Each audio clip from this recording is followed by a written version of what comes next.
Hey guys, welcome back to Terry Hill Farm. It's Sunday morning and we don't normally work on Sunday mornings, but there's certain things that we have to do, and I've never had this part of our farm on the channel before, so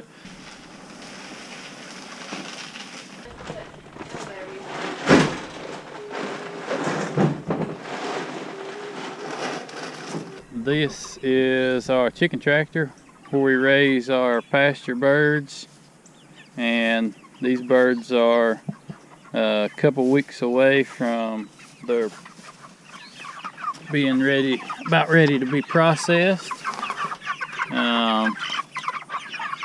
They're all excited because they know they're fixing to get fed and moved onto fresh grass. But we water them with nipple drinkers, and you can buy these off Amazon for like 7 cents a piece, a bag of 50. They screw onto the bottom of a 5-gallon bucket. We got a little PVC pipe cut in half that we use for the feeder, and we built these chicken tractors. If you want to know more about them, send me a message. I can tell you where to get everything you need to know about these, but it seems to work out pretty good for us. It's 8 by 12, so it's 96 square feet, and it'll hold, you can put 50 birds in 100 square foot. That gives them 2 square foot per bird.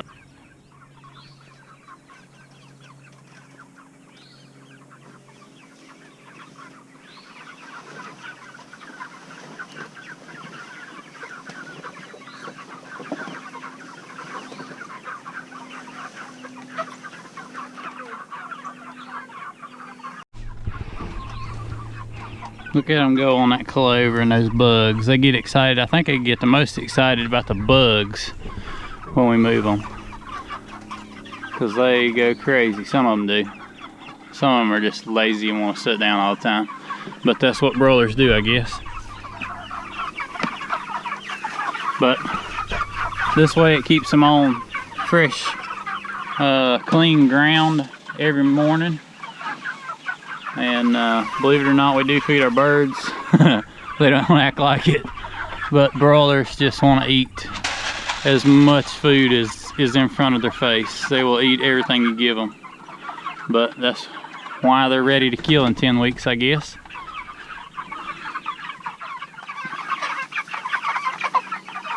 This white tarp seems to work out pretty good because it reflects the sun and gives them plenty of shade. Also a little bit of protection from predators on the side, because predators can't see in, so they're less apt to try to get in. And knock on wood, we've had 0 predator issues so far.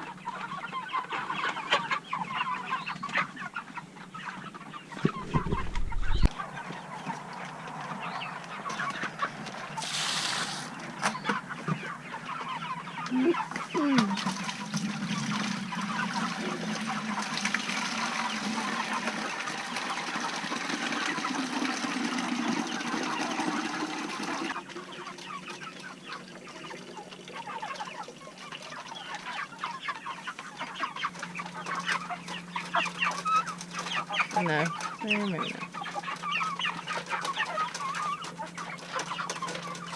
We've actually got 2 of these chicken tractors like this. There's one that's hiding down in the woods over there. It doesn't have a tarp on it yet. And we've got another 100 birds. These birds are going to be ready to go to processing here in a couple weeks. And we got another 100 birds in the brood house that are fixing to be ready to come out to pasture. So let's go check on those and feed and water them.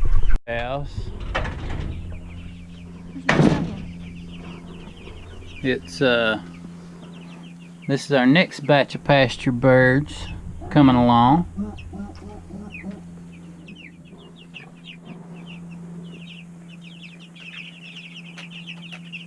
We got I believe there's 98 of these guys. We've only lost 2, and that's pretty good considering we got them. They were little yellow cotton balls with sticks on the bottom and eyeballs. So they staying pretty healthy and doing pretty well. The key is, one of the keys is to keep them on dry, clean shavings. So believe it or not, this is a day's worth of chicken litter. So what we do every day, and you're about to see in a minute, is we take the cake off the top of the shavings and we add fresh shavings so that we keep them on clean, dry bedding, and make sure they've got plenty of clean water and all the food that they want. Come on, everybody to the back. Back. Come on.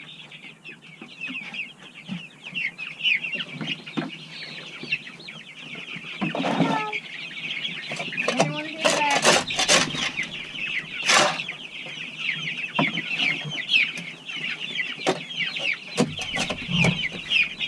There you go. Good job, good job. Good job.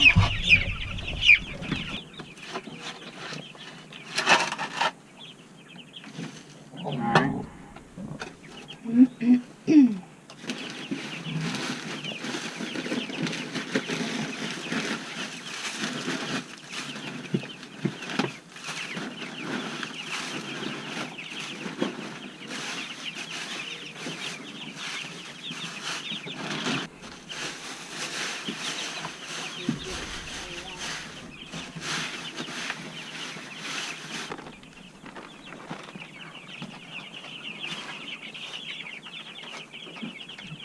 The reason that we start chicks off in brood house instead of just throwing them out in the pasture is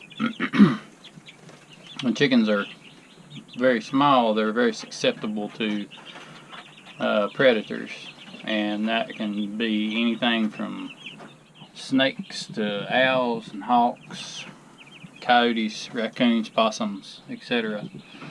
So we keep them in this brood house for their safety, but two, to keep them warm.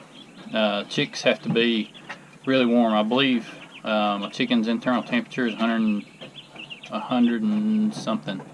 So baby chicks have to be really warm. They're used to be sitting underneath their mom and staying warm, and since these are incubated, that's not an option.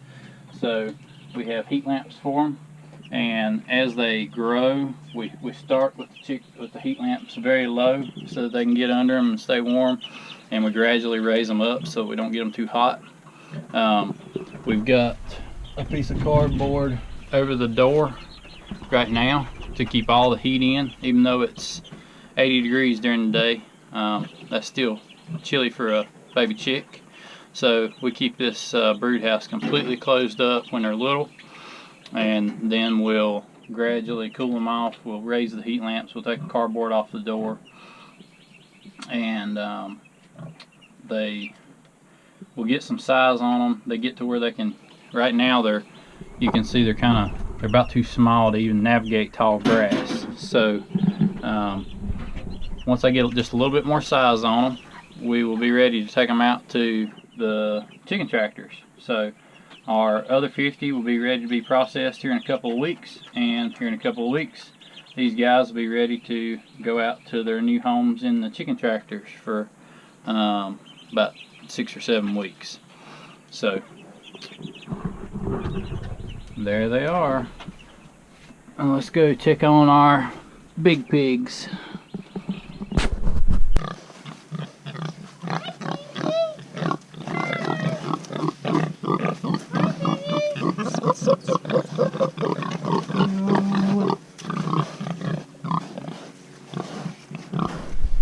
Here's our big pigs. They are destroyers of everything. As you can see by the missing pole underneath their shed and the missing concrete, hogs have rooted all the concrete out of this building and the pole out from underneath the building, and yeah, they'll pretty well destroy the ground. So that kind of gives you a better understanding of why pigs are raised on concrete normally. But they are fat and healthy. While we're in season, they get a diet of all of the same vegetables that you and I eat, all of our culls, and they're starting to get some of that now. But during the off season, we don't have enough of that to keep them going, so we have to supplement with pellets. And we've got a creep feeder here for them that they have bent up and tried to tear up. But yep, they just get all the pellets that they want. But that's also what makes the meat tender and gives that fat around the edge of your pork chop. That's what makes them good. But these guys, we actually wanted to get them processed about 2, maybe 3 months ago, and because this whole virus deal and all the packing houses being backed up, they told us we couldn't get them into October. So we got a few more months we got to feed these guys, unfortunately. But October we'll be taking them to the processor, and we'll have pork chops and sausage and bacon back in stock in the store. So this is our next batch of pigs coming along. We've built a new pen. We got a new plan for these guys. It's so wet they have destroyed their main lot like pigs do.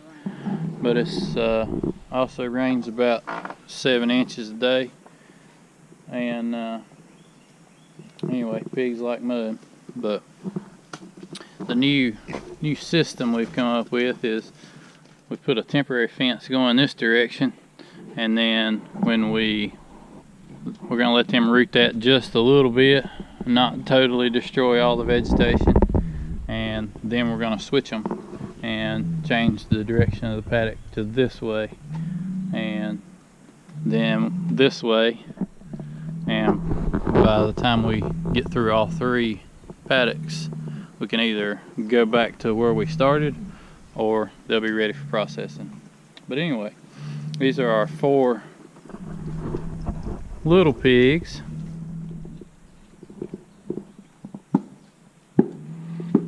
So small right now that they're walking underneath of their feeder. I've been jumping up